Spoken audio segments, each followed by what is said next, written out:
Бесшумная винтовка снайперская специальная ВСС. Во время испытаний именовалась винторез. Длина винтовки 89,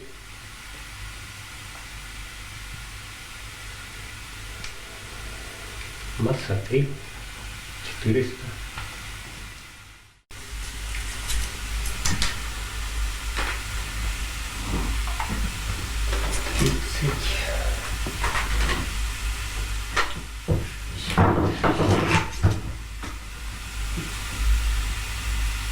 Девяносто.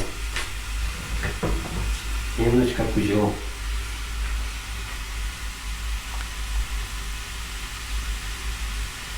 На 6 миллиметров.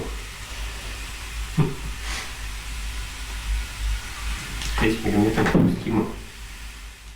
В Кучевском музее отделе молодец бычьем выставка Пишаллес. Мела мечта, что Пишаллес кера лягаешь кужички амурт. Кучте нашона. Дитяников Василий Николаевич. Татон чужита. Мы деревня Тюйкова, чужи. Кучшедита татча лягаяс. А сярачи с исполненностью. И что ты была мечта? Вот мне мечтается, что ты была мечта. Ты пур хотели, чтобы ты была куч был. Выйко, куч настоящий. Да? И это сейчас тебе понят керны? Были, чтобы револьвер были, ну, похожие, и шашка мне девочка. Вот первый, наверное, мне револьвер ногами кири. А потом пошло. Между керном, шемка макет, сначала отдя рисунок, когда понятный мне, тогда что кужак. Потом я увеличиваю, помогал в натуральную величину. Потом появилась бочта, появилась стригайта по толщине. Потом выпиливаю электролобзиком, буду деталиться, чтобы уже вдосвился. И все. Потом только стамеская. Приклад, пистолетная ручка, затворная крышка. Есть там затвор. Это цевье, ствол. Все, вот что. Магазин.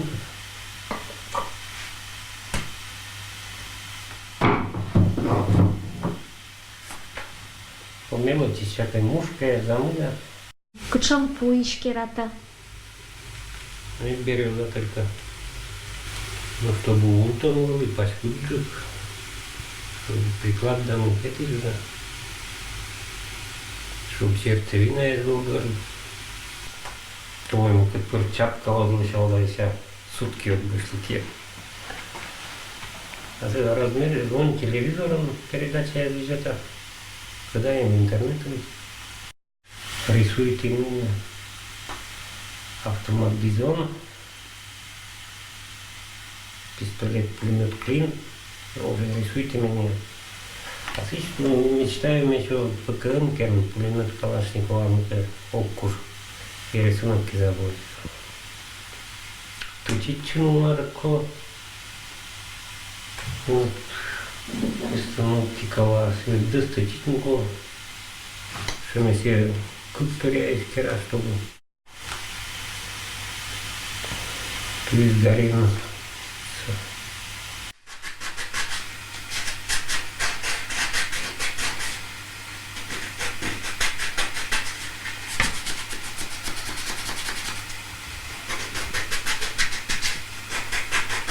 Вишта шамея керата. Это оптический прицел. Теперь нам Куинзон. Старший себя тоже любит лысачину. Отже, порослися, но даже телефоном кино снимает Лиса.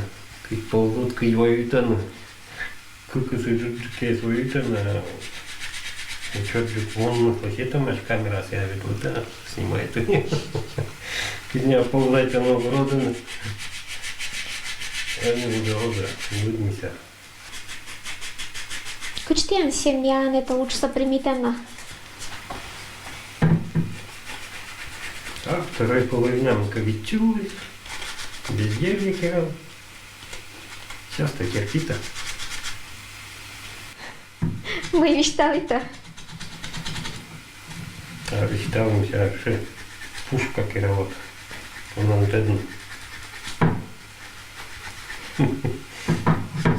Полчаса-то.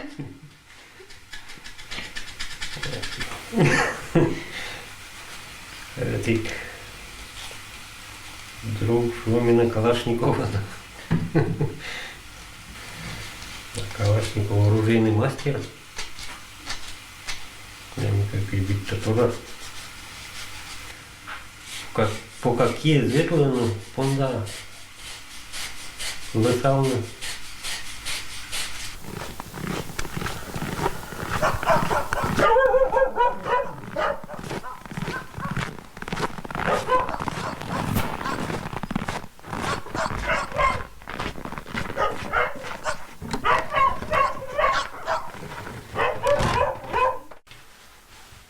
Ну, буде систем. Посудим, лише минуло місця. Керку у нас что-то. Визина хозяйка. Вот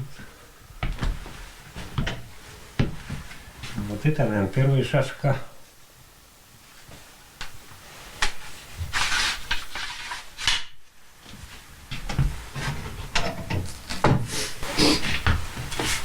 Думка мощина. Со штыком. Дыр на вооружение свало. Они тут рядом.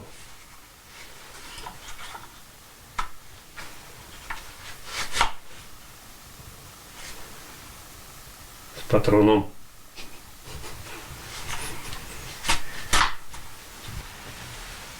Вот это они теперь не совсем удачный. Только сошка и сабу. АК-74М. Подстольная гранатометом.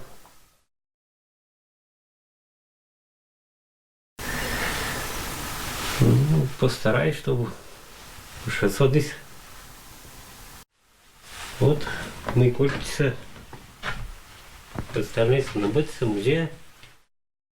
Сыч Кыч Мианын же юбилейный год, 75 лет Победы, то мне вот в рамках, получается, это год на вот сылыш корима, да, на время, чтобы миан челядь отжилися, виджетися, что я миан сечем мастер, когда кера вот этим работая зуджез пуищ. Меня нас больше дивует, что не Кыч настоящая, наверное, да, вот мне видят там, и Мортис Вермас считал, что да, это был настоящее ружье, но на самом деле вот такие бочки там, вся умыльца не кинула, не мускер, это пуищ кером работа. Вот каждая миан витрина мычала определенной кшонка оружия, да, вот эта витрина, допустим, мычала мы шашкой. Керамыч пуищ, да, все не просто все керис, вот, например, вот этикса и мадикса, не туя шей кучка шуюшну. Вот это кола придумать Мортисла, чтобы вот керну вот этим лучше работа. Имаш вот быткодь снайперской винтовки, это уже современные, когда не шаутир, наверное, пользуются на кшонка военные действия, да. Вот самое вердолище, самое важное. Кыцяшуис это, наверное, со времен Петра Первого. И шучастя ручная мортира. Кытан велик шумка выстрел, выхлоп. Ну, пистолет, пулемет Шпагина, Эстон автомат из Калашниковлан и Сиджолджлан. Ну и Эма Шучетикаш, вот это сабля. Если метьян соуджин меджетим шашка, то это уже сабля. Эстон ручная Шучетикаш пистолет Макарова, автоматический пистолет Стечкина и пистолет ТТ Тульский Токарева Шуша, да? Ну и вот Эстон Кортик советский, морской. А Эстон немецкий пистолет-пулемет ПМ-40. Каждый талон аслас быт названию. Детство это, да, было, что урсима, котращима, вот это нам даже нылочка из, не просто зоночка из, и нылочка из тоже.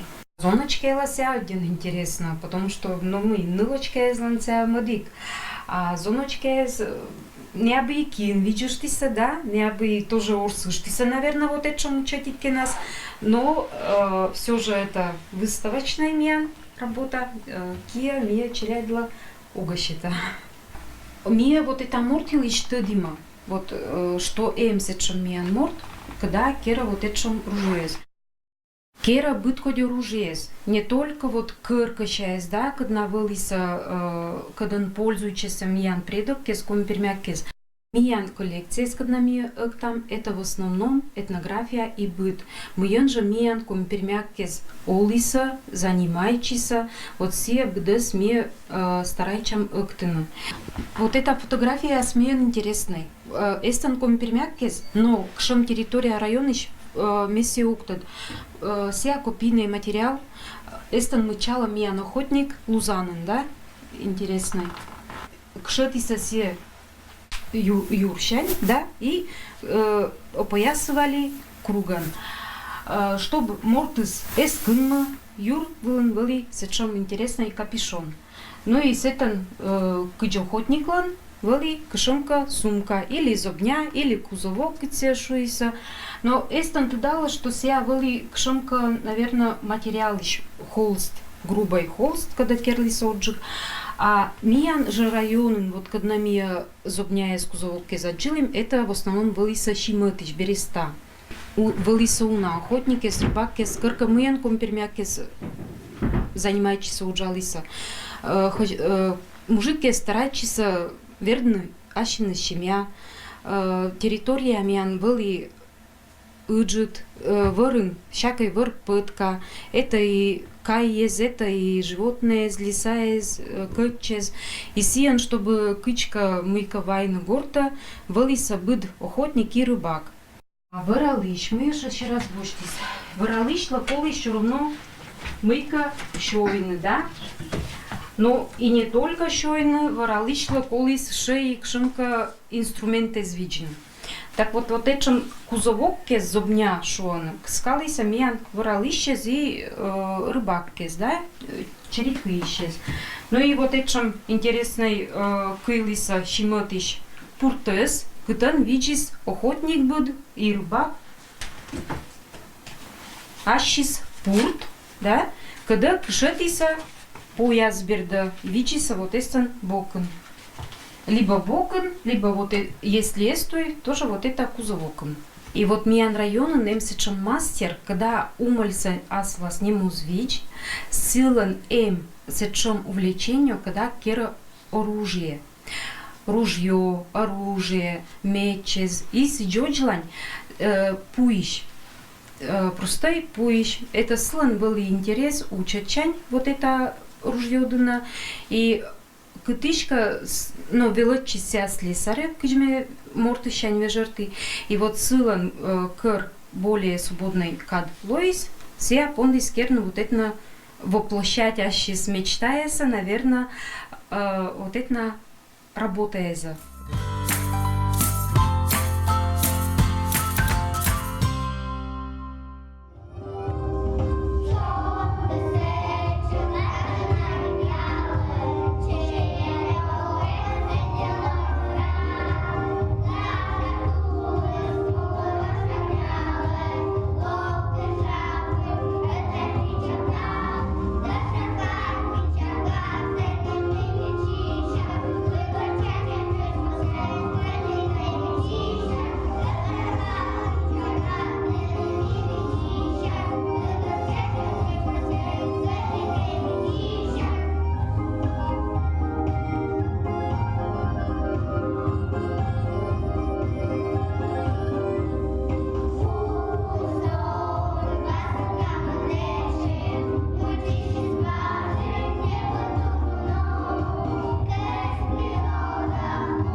получить энергию от бересты, работая с материалом, как бы вот очень энергетический позитив получаешь, несмотря на ту погоду, которая сейчас у нас на улице.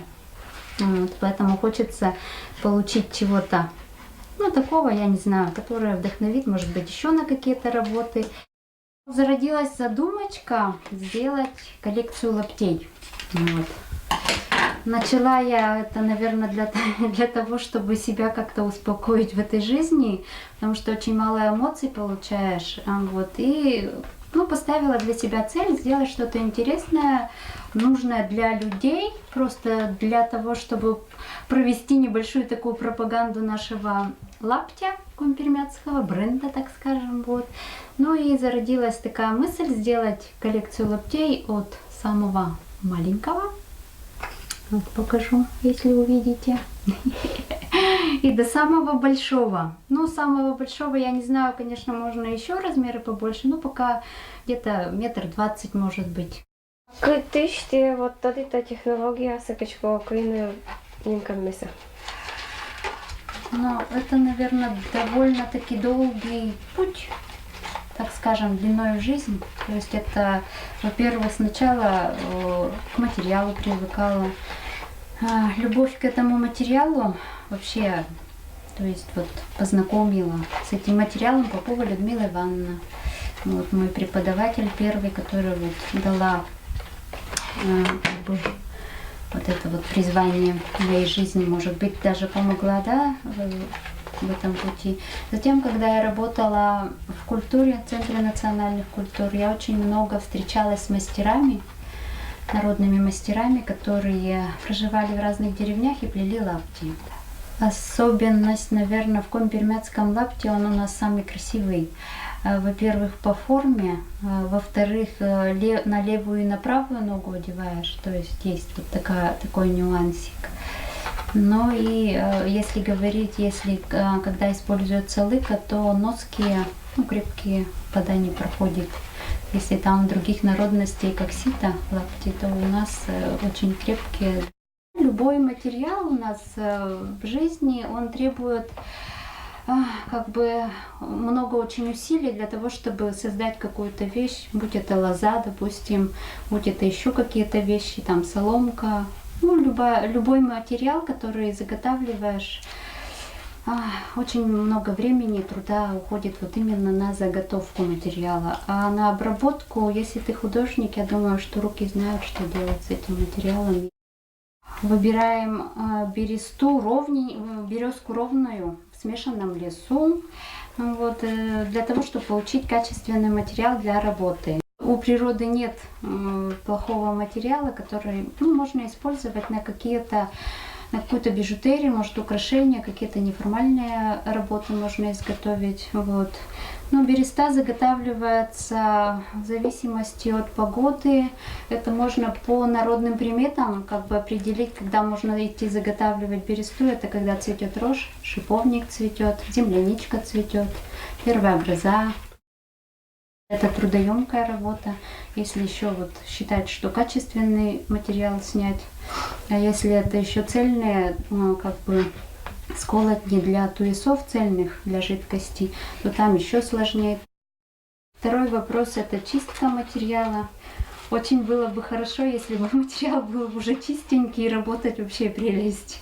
Чаще всего людей пугает, вроде бы хочет заниматься, человек только начинает чистить бересту, сразу же пугается, там скрип и так далее, какие-то шуршания. Вот, кому-то это может и действует на нервы, отказываются от этого дела. Поэтому чаще всего на мастер-классах я даю уже почищенную красивую бересту, чтобы их привлечь. В первую очередь, когда это даже зависит от того, как мы заготовим материал. Во-первых, при заготовке материала, когда мы находимся в лесу, в рулон сразу же нельзя сворачивать пласт, который мы снимаем. Его нужно разложить под деревьями, чтобы сильно солнышко не попадало, чтобы ветерком обдувало. Если же мы в сыром виде как бы скрутим, то домой пришел, еще одна работа появится, раскрутить, все это просушивает. И у бересты есть свойство, вот я тереблю листочек, да, он у меня вот сам по себе скручивается так. Чем жарче на улице, тем оно быстрее скручивается. У бересты вот эти вот чечевички идут, то есть не как оно сворачивается в природе, да, вот так не заворачиваем, а сворачиваем наоборот вот по горизонтали. Береста имеет все-таки свойство высыхать, пересыхает, так скажем, она становится ломкой. Поэтому когда вы занесли, нужно обкатить просто кипяточком. Тогда она становится мягкой, эластичной и податливой. Ну и положить под груз. Кипяточком очень аккуратненько пошпарили. Ну и потом, значит, мы очищаем либо это ножом, либо это берем наждачную бумагу, очень такую, ну для плетеных изделий, допустим, можно почистить вот такой бумагой. Вот так вот, таким образом.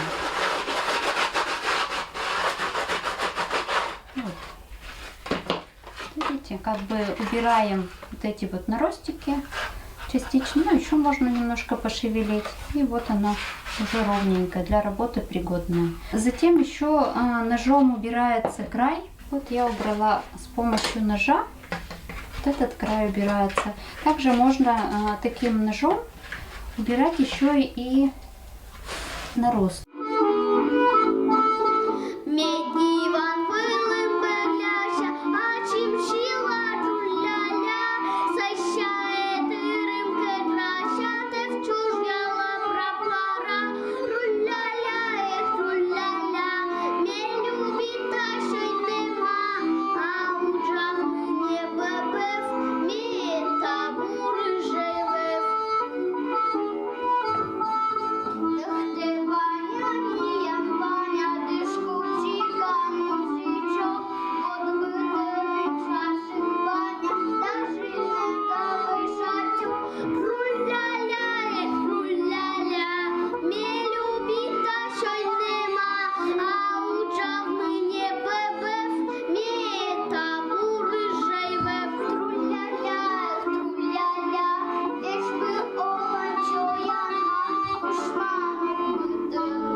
Для того, чтобы начинать плетение лаптя, вообще любого сувенирного лаптя, плетение начинается с носка, то есть с подошвы уголочки делаются и сам носочек, ну, затем плетется передняя часть. Нежели в лаптях, которые у нас несут утилитарное назначение, это лапти, которые носятся, они плетутся с пяточки. Начинаем уже плести, конечно, немножко подтягивая. Хотя еще можно будет подтянуть в процессе работы, для того, чтобы дырочек как можно меньше было.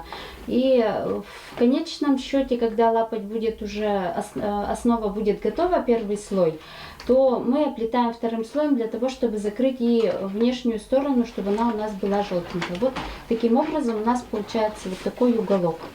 Длина полосок у нас коротенькая, вот, и поэтому нам нужно постоянно добавлять, для того, чтобы плести. Вот видите, у меня закончилась полоска.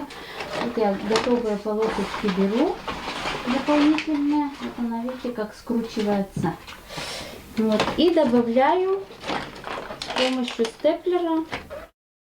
Ну, это чисто такие формальности, чтобы не работать с клеем. Когда мы сплели носочек, здесь начинаем размер наш, чтобы увеличивать. Он бы у меня только коротенький. Вот когда я сплела вот эту часть, у меня вышло вот, допустим, вот отсюда, если считать, вот здесь вот у меня заканчивается. Затем мы начинаем добавлять полоски для того, чтобы увеличить нам размер. Ну и аналогично делаем на пяточку уголочки, так же как и носочек. Единственное, что просчитываем, у нас для пяточки 4 ромбика. 1, 2, 3, 4. И также смещенные 2 полосочки перекрещиваем, делая угол. Вот, и поднимаем на уровень 2 ромбиков от угла высота нашего лаптя. Нам нужно пройти по всей плоскости по всей плоскости, чтобы у нас было два слоя. То есть нижний слой, вот это наша желтенькая часть, да, и верхний слой, чтобы весь вот закрылся вот такой, как бы, ну, изнанки, чтобы не было видно. Два слоя. Нежели лапти, которые у нас бытовые, они плетутся в 3 слоя. 2 слоя лыка и посередине между ними береста идет. Эту коллекцию можно будет увидеть на праздниках различного уровня, но думаю, что будет гулять со мной